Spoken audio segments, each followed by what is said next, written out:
Dön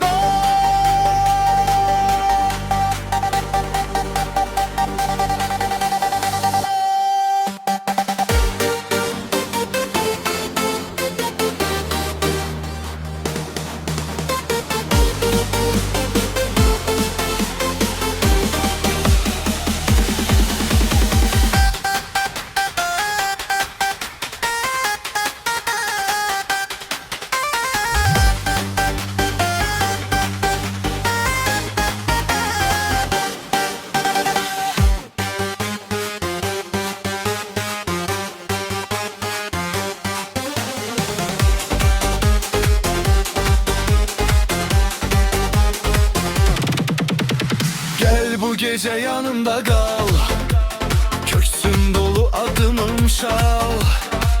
Gülüşünle açılır yol, sen gelende olur bayram bol. Bir bakışın yeter mənə, ürəyim düşür rəqsə. Ayaqlarım çağırır səni, gel yaxın ol, saxla məni.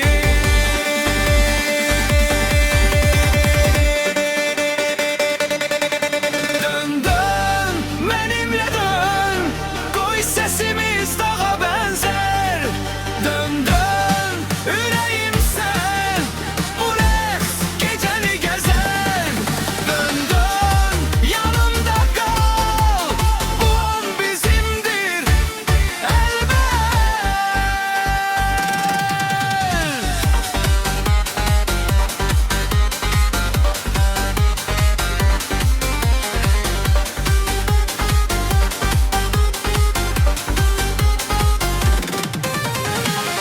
Küçələrdən keçir nəfəs, gözlərində yaşıl həvəs.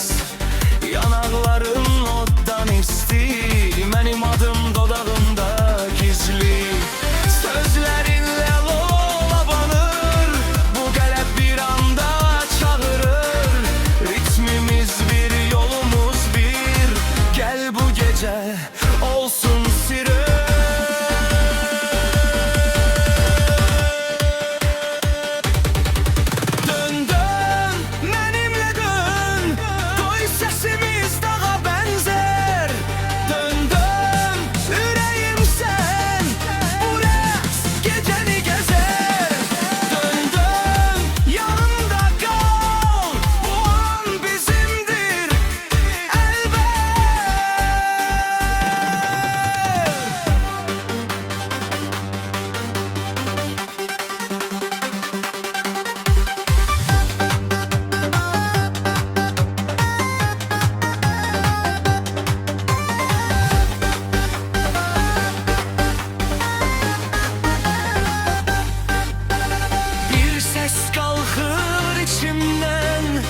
Seni çağırır adından, elini ver, kaçak belə. Gece kalsın bu sesimde.